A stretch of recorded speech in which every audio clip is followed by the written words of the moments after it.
From the Independent Times Newsroom, this is an audio edition of our latest report, published on April 12, 2026, narrated for you to take the news on the go. I'm Lisa Singer, Editor-in-Chief of Independent Times News. In January 2026, Republican Senator Mike Lee stood on the Senate floor and delivered a blunt warning. If we don't secure our elections now, we will never secure them. Just days later, President Trump made it crystal clear. He would not sign any major piece of legislation unless the Save America Act reached his desk. For Trump, this single bill has become his top priority. He has repeatedly called it, quote, the most important piece of legislation of my entire second term. And yet months later, the bill remains stalled in the Senate. Here's what makes the standoff so striking. 81% of Americans say that requiring identification is not too much to ask of voters. That includes large majorities of Democrats, Republicans, and independents. We begin with a simple question. How did the Save America Act become President Trump's number one priority? Today, Leila Gulen joins us to narrate part one of our series on the Save America Act. Thank you for joining us. On a sunny spring morning, May 20th, 1993, President Bill Clinton stood on the South Lawn of the White House and signed a bill that many hoped would transform American democracy. Surrounded by supporters, he declared the National Voter Registration Act, better known as the Motor Voter Law, as a major step forward for voter access. Clinton said that day, quote, voting is an empty promise unless people vote. Now, there is no longer the excuse of the difficulty of registration, end quote. He called the law our newest civil rights law. He expressed confidence that making registration easier at DMVs by mail and through public assistance offices would bring more working families, young people, and everyday Americans into the political process. The 1993 Motor Voter Act required states to offer voter registration when people apply for or renew a driver's license, relying on applicants to self-certify under penalty of perjury that they are U.S. citizens. At the time, few states issued any form of driver's license to non-citizens. While the 1993 NVRA was designed as a three-part system covering DMV registration, mail-in voting, and voter roll maintenance, it is the motor voter registration provision that have become the primary target of the 2026 Save America Act. Before the 1993 National Voter Registration Act, registering to vote was often difficult and inconvenient. Most states required eligible citizens to visit a county registrar's office in person during limited business hours. The process involved navigating a confusing patchwork of rules and offices, which was time-consuming and discouraged many Americans from registering. The 1993 law aimed to make voter registration easier and more accessible. It required states to offer registration opportunities at Department of Motor Vehicles offices by mail and at certain public assistance offices. The goal was to increase participation in democracy by reducing barriers for everyday Americans. The impact of the Motor Voter Act was immediate. In the 1992 election, the national registration rate was 70.6%. By 1996, with the law in effect for just 22 months, registration jumped to 74.4%. Over the decades since, the NVRA has helped register tens of millions of Americans, and according to the U.S. Census Bureau's April 2025 report, there are now roughly 174 million registered voters, about 73.6% of all eligible citizens. Despite its voter registration success, one of the biggest modern controversies tied to the NVRA is what happens in states that issue driver's licenses or state IDs to undocumented immigrants or other non-citizens. Under the NVRA, DMV staff must offer voter registration forms whenever someone applies for or renews a driver's license. The federal law also forbids DMV employees from discouraging someone from registering, even if they suspect the applicant isn't a citizen. Instead, applicants must attest under penalty of perjury that they're U.S. citizens before a registration can proceed.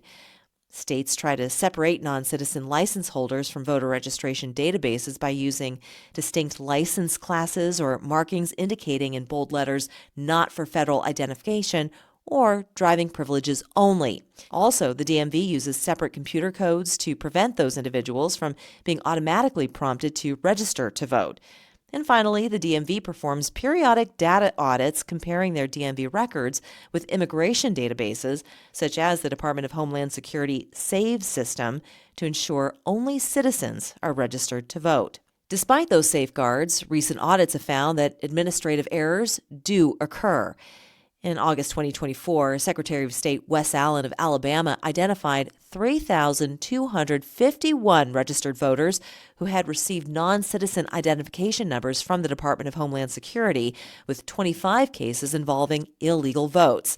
In Georgia, a 2024 audit of 8.2 million registered voters found 20 non-citizens registered, 9 of whom had voted.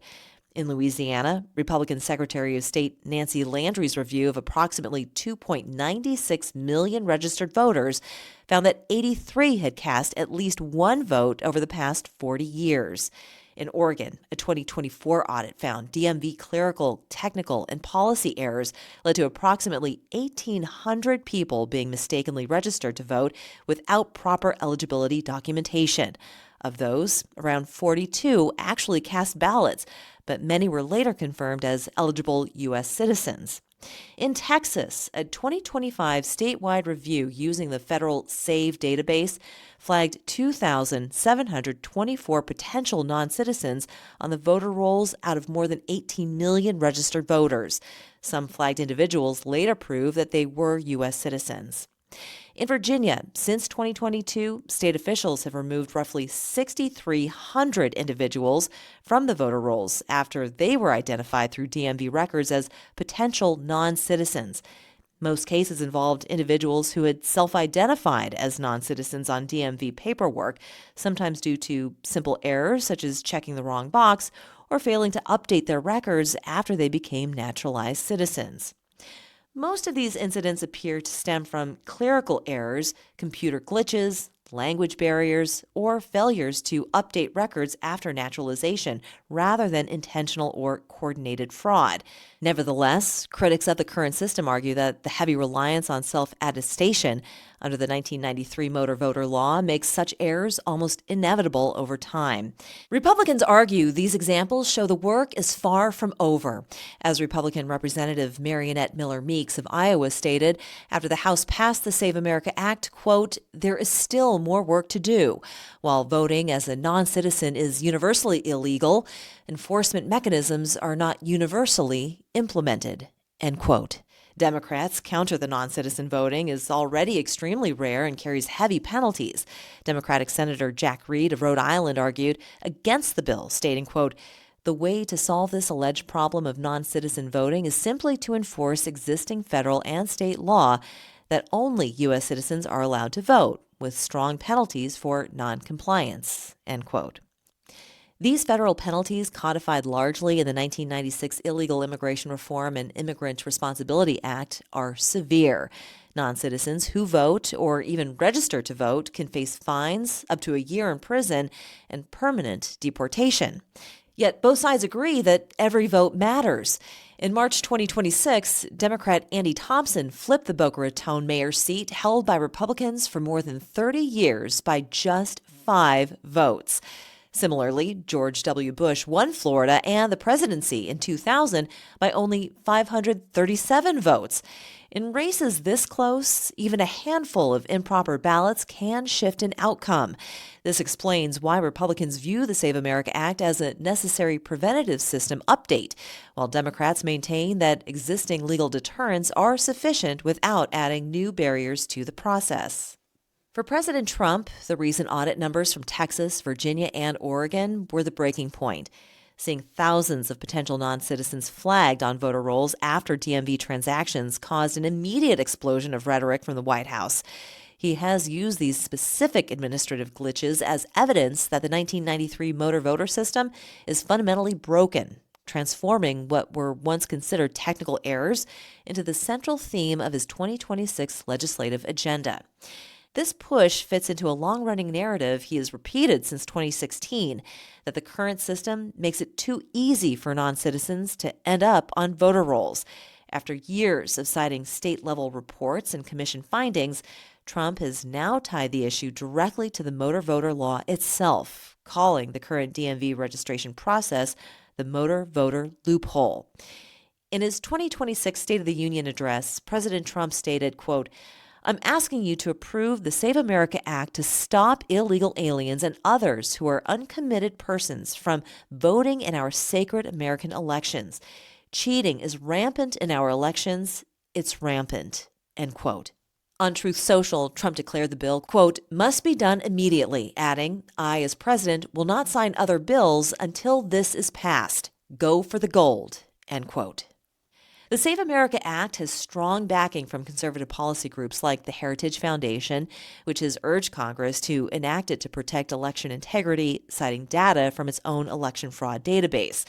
Let's take a moment to clarify what will change under the Save America Act. Under the current system, DMVs in most states are required to offer voter registration whenever someone applies for or renews a driver's license.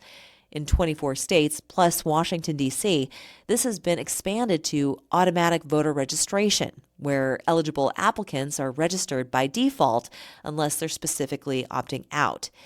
The Save America Act would amend the 1993 motor voter law by requiring documentary proof of U.S. citizenship before anyone can complete voter registration for a federal election. This change would create barriers for new voters without immediate access to strong identification, such as a valid U.S. passport, birth certificate, or naturalization papers, potentially impacting voter access. To be clear, if the bill becomes law, the proof of citizenship requirement kicks in when you register for the first time or update your registration, such as a new address, name change, or if you switch political parties. However, if you are already registered to vote and making no changes, you would not need to provide your birth certificate or marriage license just to cast a ballot this November. Recent bill versions include affidavit options for name changes, and free or low-cost document assistance programs could mitigate many barriers for new voters. Critics counter that these measures are insufficient, arguing the bill would still impose significant time, cost, and bureaucratic hurdles on millions of eligible citizens, potentially reducing participation far more than the small number of non-citizen cases it seeks to prevent. While former President Bill Clinton has remained silent on the Save America Act itself, former First Lady Hillary Clinton has been vocal in her criticism. In a February 2026 post on X, she wrote, quote, "You didn't have to listen to Trump's rambling speech last night to know that Republicans are trying to make it harder for millions of Americans to vote, especially married women. They've already made it clear. Time to fight back," end quote.